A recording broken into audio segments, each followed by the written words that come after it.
quiet village of Thirsk, North Yorkshire, there sits a pub called the Busby Stoop Inn. For centuries, locals whispered about something that once resided within its walls, something that looked innocent enough, just an ordinary wooden chair. But this wasn't just any chair. This was the chair of Thomas Busby, a chair so soaked in hatred and malice that it became known as the Devil's Chair. And for 300 years, anyone foolish enough to sit in it paid the ultimate price. Before we dive deeper into this chilling tale, if you're fascinated by stories of cursed objects and unexplained phenomena, make sure you're subscribed and hit that notification bell. You won't want to miss what's coming next. And stick around until the end, because I'll share some other cursed objects that still exist today, waiting to claim their next victims. Our story begins in 1702, in a time when England was a harsh, unforgiving place. Thomas Busby was a counterfeiter and a drunk, a violent man who spent his days creating fake coins and his nights drowning in ale at his favorite inn. He was married to a woman named Elizabeth, the daughter of Daniel O'Weedy, another criminal who shared Busby's dark profession. The two men worked together, but their relationship was poisonous, filled with suspicion and brewing hatred. Busby had one possession he treasured above all others: a wooden chair in the corner of the inn where he drank. He considered it his throne, and he would fly into a rage if anyone dared to sit in it. That chair was the only thing in his miserable life that he could control.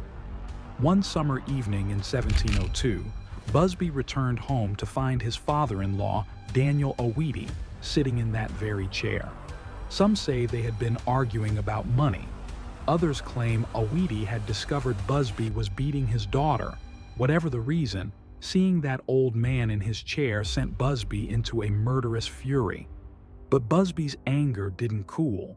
Later that night, he crept to O'Weedy's farm with a hammer and bludgeoned his father-in-law to death. He tried to hide the body in the woods, but in a small village, secrets don't stay buried for long. Within days, authorities discovered O'Weedy's corpse. The evidence pointed directly to Thomas Busby. He was arrested, tried, and found guilty of murder. The sentence was death by hanging, but the judges wanted to make an example of him.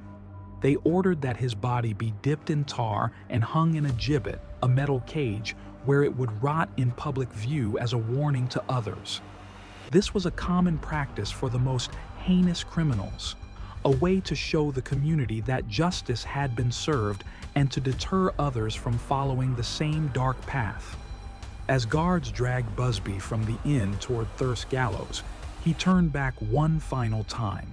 His eyes found that wooden chair, his chair, sitting in the dim corner where he'd spent so many drunken nights. And then, with his last free breath, with hatred burning in his eyes and venom dripping from his words, Thomas Busby spoke a curse that would echo through centuries. "May sudden death come to anyone who dares sit in my chair." The locals laughed it off, the ramblings of a desperate, dying man facing his final moments. But Thomas Busby was hanged that day in August 1702, and his tar-covered body swung in its cage at a crossroads for weeks, flesh rotting under the Yorkshire sun, birds picking at what remained. Eventually, they took down what was left and buried it in an unmarked grave. The chair, however, stayed at the inn. And soon, very soon, the dying began. The first deaths seemed like coincidences. A farmer who sat in the chair died in a field accident just days later, crushed beneath his own plow. A merchant who rested in it during a storm was thrown from his horse and broke his neck on the road home. A local blacksmith who scoffed at the curse sat down with a tankard of ale, only to die of a mysterious fever within the week. One by one, over the years, people who sat in Busby's chair met untimely, often violent ends: car crashes, sudden illnesses, freak accidents. The pattern was undeniable, yet the chair remained, almost daring people to test its power. During World War II, the inn became a popular stop for airmen from a nearby RAF base. Young pilots, full of bravado and liquor, would dare each other to sit in the devil's chair. It became a twisted game, a test of courage among men who faced death daily in the skies over Europe. But the curse didn't discriminate between the brave and the foolish. Pilot after pilot who accepted the dare never returned from their missions. Their planes were shot down over Germany, crashed during takeoff, or simply vanished over the English Channel. The coincidences piled up like bodies in a war grave, and soon even the most skeptical airmen refused to go near the chair. One particularly chilling account involved a young airman named William who laughed off the warnings. He sat in the chair, raised his glass in a mock toast to old Busby, and returned to base with his squadron mates. The very next day, his bomber crashed during what should have been a routine training exercise. All crew members died in the fiery wreck. His friends, who had watched him sit in that chair just hours before, were haunted by the memory for the rest of their lives. Some refused to ever speak of it again.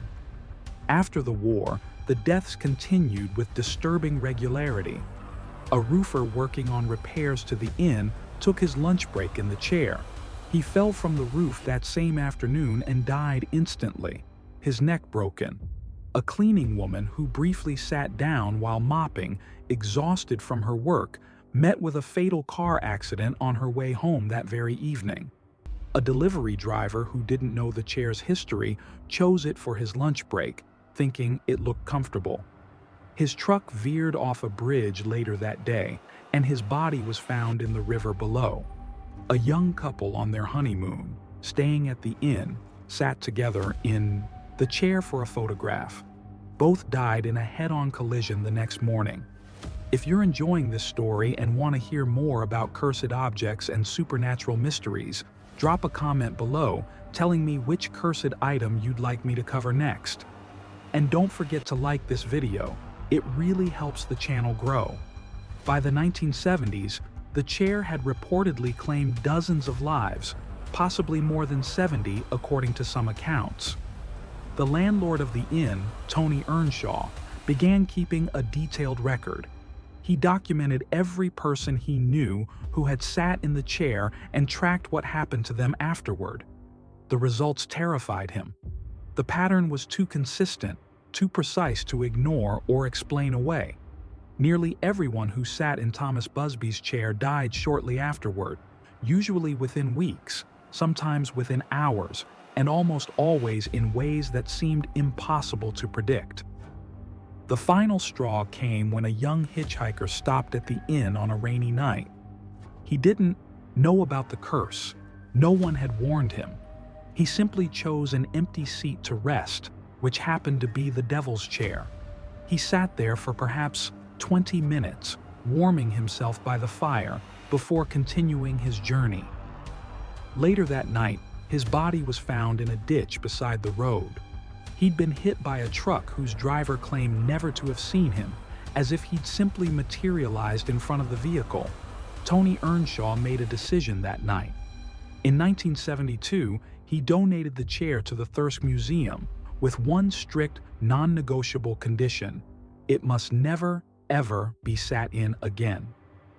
The museum accepted, understanding the full weight of the request and the responsibility they were taking on. They hung the chair on the wall, 5 feet off the ground, where no one could accidentally sit in it, where no curious visitor could test the curse.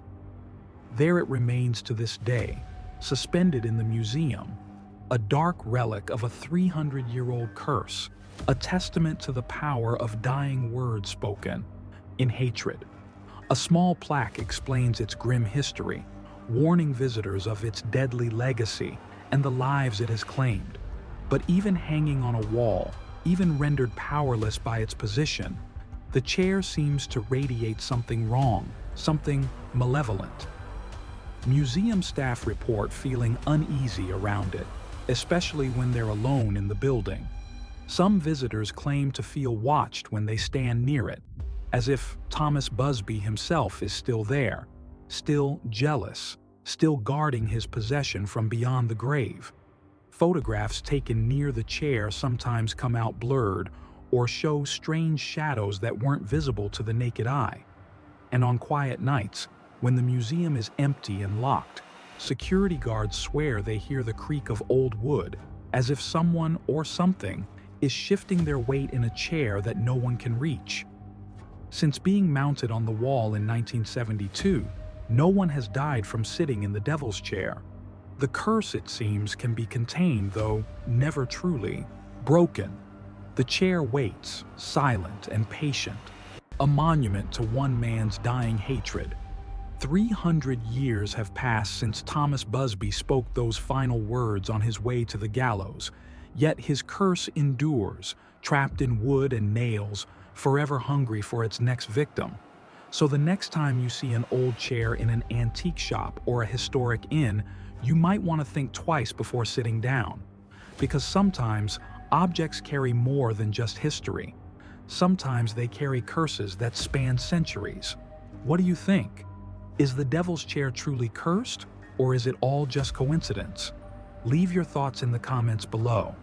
And if you want to see more terrifying true stories like this one, hit that subscribe button and turn on notifications so you never miss an upload.